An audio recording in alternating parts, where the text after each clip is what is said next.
protected, floats one left. At the pylon, it's a touchdown. Michael Mayer shows up in a big way. What is up, YouTube? It's Lions Fan Express coming at you with that man-to-man press. And in today's video, I'm going to give you guys my top 5 tight end prospects in the 2023 NFL Draft. One thing that already kind of sticks up, with me with this class is that it's very deep. You got a lot of talent at the front end when it comes to like first-round talent, but you should also have some talent in the second and third rounds and even beyond that can come in and contribute at an efficient level. So, really impressed with this class overall. So I just wanted to give you guys my top 5 prospects and kind of just go from there. So my number 5 spot, I have PAYNE DURHAM from Purdue. He's 6'5", 255 pounds. I watched his games against Syracuse and then also at the Senior Bowl. And then one thing kind of just sticks out to me is that, he could take hits and still hang on to the ball. So he's got a good contested catch rate. One of the better blocking tight ends too, so he can really pass block and run block as well. A great lead blocker on the edge with screens. He's an adequate athlete and versatile, so he can line up, in the slot, on the edge, in the flex. He's got really reliable hands, so he doesn't really drop a lot of passes. Great red zone target, able to catch, touchdowns, and with his big body, his big frame. He doesn't really break any speed records. Just watching him on tape, it almost looks like he's running in slow motion at times. But I'm really impressed with his film, and I think he's a top 5 tight end in this class. If I had to give him kind of an estimate of where he would fall in the draft, I think that he's probably a 3rd round pick or later. So yeah, and then at number 4, I have MUSGRAVE from Oregon State. He's 6'6", 250 pounds. I watched his games against Fresno State and Boise State, along with the Senior Bowl as well. I was really actually impressed with MUSGRAVE's tape. He has the ability to be a pass catcher, but also as a run blocker as well. He's actually he's a good blocking tight end in this draft, and he gets a good push against the defense. He's tall and thickly built, allowing him to take punishment from the defense. He's a solid receiving option up the middle and the flats. That's kind of where he makes his bread, is almost as a security blanket, but also being able to slip up the seam. And he struggles sometimes with drops. I've seen that sometimes on tape. And his 2022 season came to an early end after he sustained a knee injury. Now, I don't really know the full details on that. I don't know if he's going to be out for a long time or if he's still recovering. But when you look at his numbers, too, he doesn't really have impressive production over his career at Oregon State. But he does have potential to be a really good tight end in the NFL if he can stay healthy and avoid drops. So basically, if I had to put an estimate on where he's going to be drafted, he's probably also a 3rd round pick or later. And then for my number 3 spot, I have Darnell Washington from Georgia. Now this man, he's massive. He's 6'7", 270 pounds. That is not really heard of for being even at a tight end spot where, the players are typically larger. He's got the size, he's got those freakish traits that, kind of definitely going to make him a good prospect right off the bat. I watched his film against Mississippi State and Oregon. And then, honestly, my kind of breakdown of him is Darnell is kind of like a massive human being when it comes to his elite height and incredible weight. He's got long arms that give him a great catch radius, and he's a good red zone target. He has the body to be able to be a good blocker. And when he catches the ball, he's tough to bring down.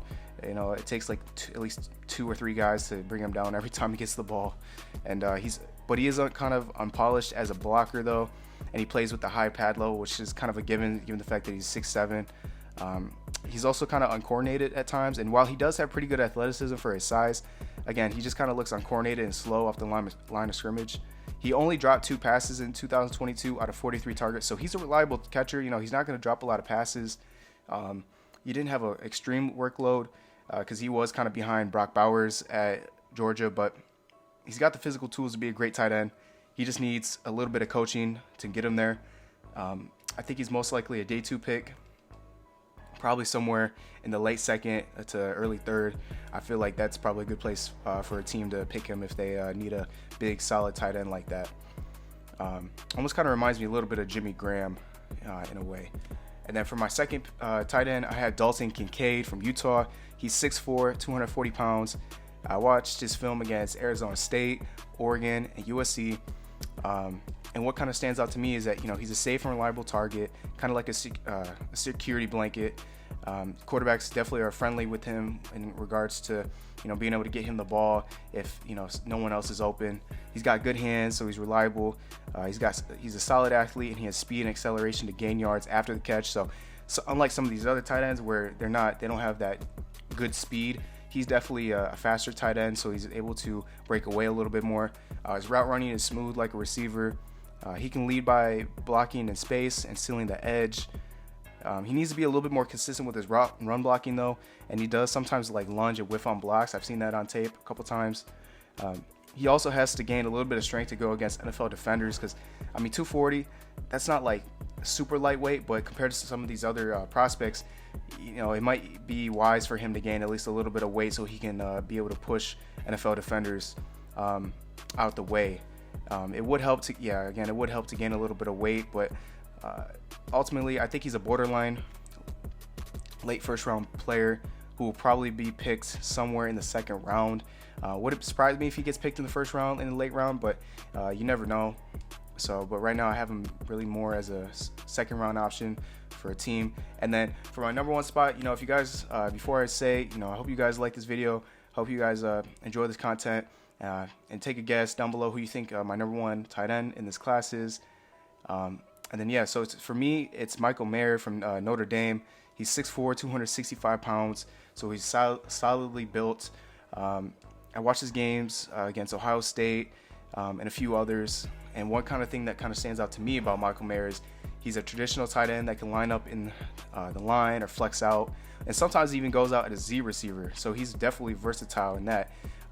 He reminds me a lot of Rob Gronkowski with his play. He has good, consistent hands. He can even catch in contested situations. He's a good run blocker, and he has great initial engagement with defenders, but he sometimes needs to finish his blocks and not, just engage and let go. He has decent speed and is by all means an average athlete, but he makes big plays. Like, he doesn't get a lot of separation, but if you throw it his way, he's gonna catch the ball. His route running is actually pretty decent, but it doesn't create a whole lot of space from him and the defender, leading to more contested catch situations. I heard he was the best tight end in the class even before I started watching his film. And when I started watching his film, to me, it's clear he's the best tight end in this class. It's not even close. And not only is he the best tight end in this class, I feel like he is a top 10 offensive player in this draft just based on his production, his traits.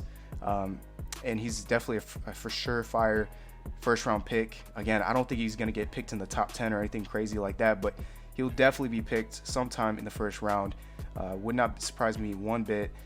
He's that type of guy, and just really impressed with him overall. So ultimately, those are my tight ends.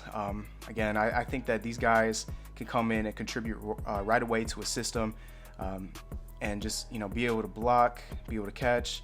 And because tight ends, honestly, it's one of the toughest positions to transition to in the NFL, because you really have two jobs. You're not just catching the ball, but you're also blocking. So you're really playing the receiver role, but you're also playing the lineman role as well. So, but these guys, they can do it at an elite level. So definitely check these guys out. Now, if for all the Lion fans out there, these guys definitely aren't.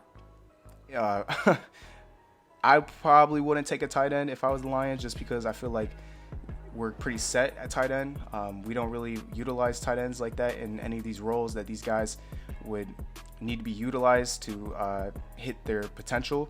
But if a team really, utilizes tight ends and they, are going to give them a lot of targets and focus, the ball on them, and, have them be involved in the run game and also, in the passing game as well, then these guys are definitely good prospects to check out. So if you guys like the content, be sure, to like, comment, and subscribe.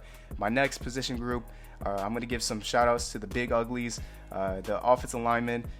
Without them, the ball wouldn't go anywhere. So we're going to check them out, the interior first, and then the offensive tackle prospects. So that'll be my next video. If you guys have any questions or concerns, definitely leave it down below. And as always, go Lions.